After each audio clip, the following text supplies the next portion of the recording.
America फंस गया। जितना कत्लेआम बढ़ता है, अमेरिका खुद आइसोलेट हो गया दुनिया में।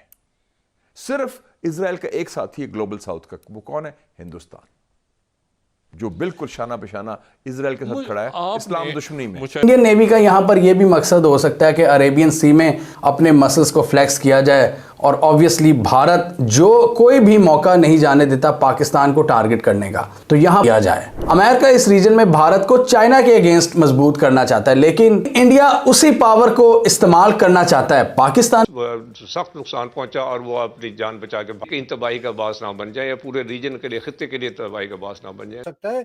तो वो एक बिल्कुल बेलगाम पागल कुत्ता मुंह से झाग निकलते हुए हर एक को काटता है, और जिसको काटता है पागल कर देता है, और मुल्क को वो तहस नहस कर देता है।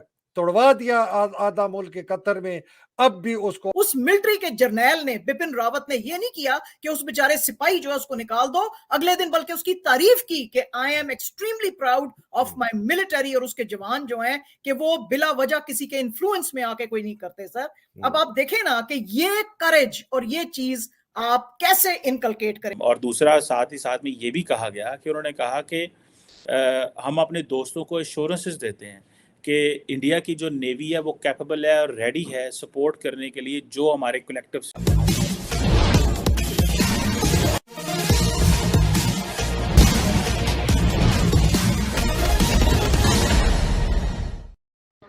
हाउथी बागियों और सोमालिया के समुद्री लुटेरों से कमर्शियल जहाज को बचाने के लिए भारत ने अपने 4 वारशिप लाल महासागर, रेड सी, अरब सागर और हिंद महासागर के मुहाने तक पेट्रोलिंग के लिए तैनात कर दिया है।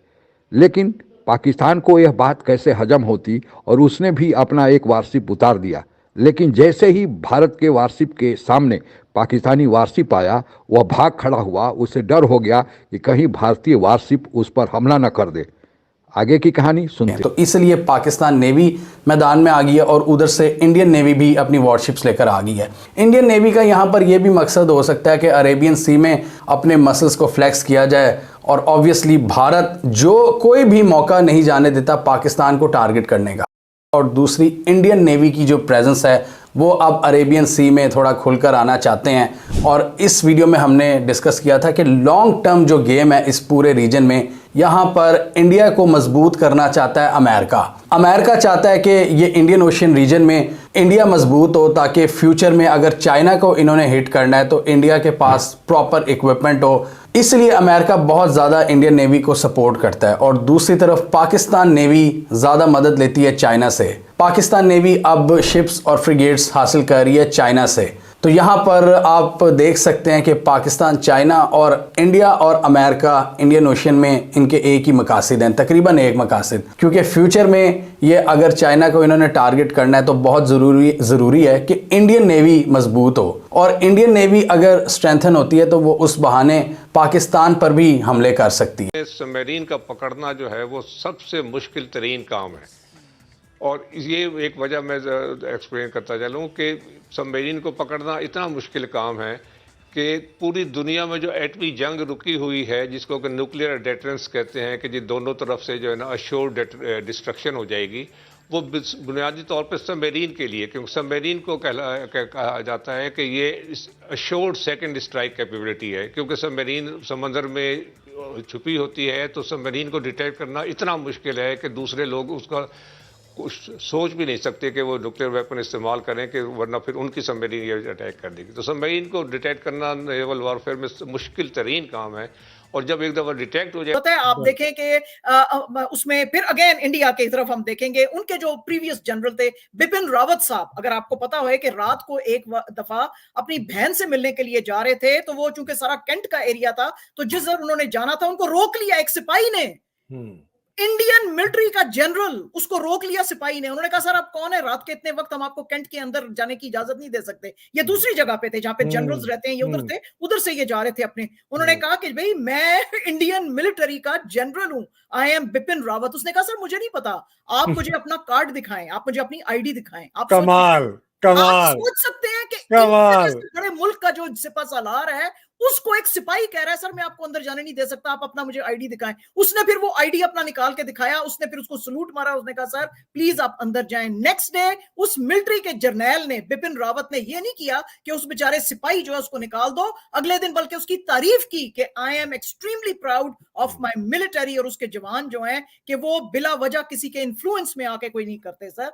अब आप देखें ना कि ये करेज और ये चीज आप कैसे इनकलकेट करें। और दूसरा साथ ही साथ में ये भी कहा गया कि उन्होंने कहा कि हम अपने दोस्तों को एश्योरेंसेस देते हैं कि इंडिया की जो नेवी है वो कैपेबल है और रेडी है सपोर्ट करने के लिए जो हमारे कलेक्टिव को कह रहे हैं कि आपको डरने की, ना चाइना से डरने की ज़रूरत है ना पाकिस्तान से डरने की ज़रूरत है, इस बालमान this is what they are saying. और बाकी ओमान को तो वासी बड़ा न्यूट्रल सा मुल्क है, यूएई, कतर, वो कौन सा इनसे जाके लेगा। सो कौन से दोस्त हैं जिनको इंडिया ये करने की कोशिश कर रहा है। वेरी इंटरेस्टिंग डेवलपमेंट है, ये कोई इतना आसान बात नहीं है इसको अंडरस्टैंड करना और ये जो reading in between the lines होता है ये समझने की ज़रूरत है कि हमें वो क्या कह रहा है इंडिया। ठीक है जी, और वो कह रहे हैं कि हम अपने दोस्तों को ये कह रहे हैं कि हम आपको सिक्योरिटी नीड्स आपकी पूरी करेंगे। This is a very offensive statement in terms, अगर आप इसे मिलिट्री, इसका मतलब है इंडिया कह रहा है कि हम इंडिया में नहीं बैठेंगे, अब हम इससे बाहर भी जाएंगे। और ये इसको मैं तो इसको चाहूँगा कि इसको एक लार्जर फ्रेमवर्क में पाकिस्तान के जो लोग हैं वो एक्सप्लेन करें इसको। और पाकिस्तानियों की खूबसूरती यह है कि पाकिस्तान अंदर ही अंदर इन्हीं आग लान डैन है कि बाहर ज़रूरत ही नहीं है। जिन्होंने बाहर से आना था आपके मुल्क को ख़राब करने के लिए वो कह रहे हैं यार ये बेवकूफ़ लोग खुद ही आग लगा के बैठे हुए हैं, इनको बचाने दो, वेट करो, फिर हम आ जाएंगे इनके पास। भारत के पाकिस्तान के खिलाफ जो अज़ाइम हैं वो सबके सामने हैं, तो बहुत ज़रूरी हो जाता है पाकिस्तान के लिए कि पाकिस्तान भी अपने दिफा के लिए काम करे और अपनी मनूवरिंग्स करे, अपनी चालें खेले। इस वक्त पाकिस्तान में एक सेंटीमेंट भी है, एक बहुत शदीद प्रो फ़लस्तीन सेंटीमेंट, जिसकी वजह से एकदम पाकिस्तान नेवी पर उंगलियां उठना शुरू हो गई थी कि क्या पाकिस्तान ने ये वॉरशिप्स हुसीज़ के अगेंस्ट एक्टिव की हैं। क्योंकि इससे पहले एक हमला पाकिस्तान बाउंड शिप पर हो चुका है जो पाकिस्तान की तरफ सामान लेकर आ रही थी सऊदी अरेबिया से, उस पर हुसीज़ ने हमला किया और उसको क्लेम भी किया। तो उसके बाद जब से और फिर इंडिया की पॉसिबल अग्रेशन, इंडिया जो इंडियन ओशन रीजन में अपने पर फैलाना चाह रहा है, उन पर नज़र रखी जाए, भारत को फ्री हैंड ना दिया जाए। अमेरिका इस रीजन में भारत को चाइना के अगेंस्ट मजबूत करना चाहता है, लेकिन इंडिया उसी पावर को इस्तेमाल करना चाहता है। पाकिस्तान भारत से किसी भी क्षेत्र में मुकाबला करने की हर संभव कोशिश करता है, लेकिन हर बार उसे मौकी खानी पड़ती है। सबसे ज़्यादा पाकिस्तानी सेना को यह गुमान है कि वह भारत के बराबरी में है, और हर बार पाकिस्तानी सेना एक ही उदाहरण देती है, अभिनंदन अभिनंदन। कैसे अभिनंदन के जहाज़ को गिरा दिया गया था। हालांकि परसों दिन प्रकाशित भारत के एक राजदूत के पुस्तक में जो उन्होंने खुलासा किया कि पाकिस्तान की तरफ 9 मिसाइल्स भारत ने तैनात कर दिए थे, और डर के मारे पाकिस्तान के प्रधानमंत्री ने पहले तो प्रधानमंत्री मोदी से संपर्क साधने की कोशिश की, लेकिन प्रधानमंत्री मोदी के इनकार करने के बाद स्वतः अपने संसद में घोषणा कर दी कि वे भारतीय पायलट को ससम्मान छोड़ रहे हैं। पाकिस्तान के इस बात को न केवल भारतीय राजदूत ने स्वीकार किया है, बल्कि इसके पहले पाकिस्तान के संसद में ही पाकिस्तान के भूतपूर्व लोकसभा के जो वहाँ के सीनेट के अध्यक्ष हैं उन्होंने भी स्वीकार किया था। लेकिन पाकिस्तान कब मानने वाला है?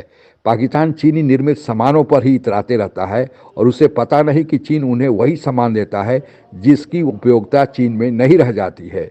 और यही हुआ चीन द्वारा दिए गए वारशिप को लेकर, जब भारत की देखा देखी पाकिस्तान भी अरब सागर में रेड सी में अपने एक वारशिप को उतारा, तो उसे अंदेशा था कि उसे कहीं भारत का मुकाबला नहीं करना पड़ेगा। लेकिन भारतीय वारशिप को जब पाकिस्तानी वारशिप ने देखा तो वह तुरंत वहाँ से भाग खड़ा हो गया। उसे यह डर हो गया कि कहीं भारत आक्रमण न कर दे, कहीं भारत पाकिस्तान से बदला न ले।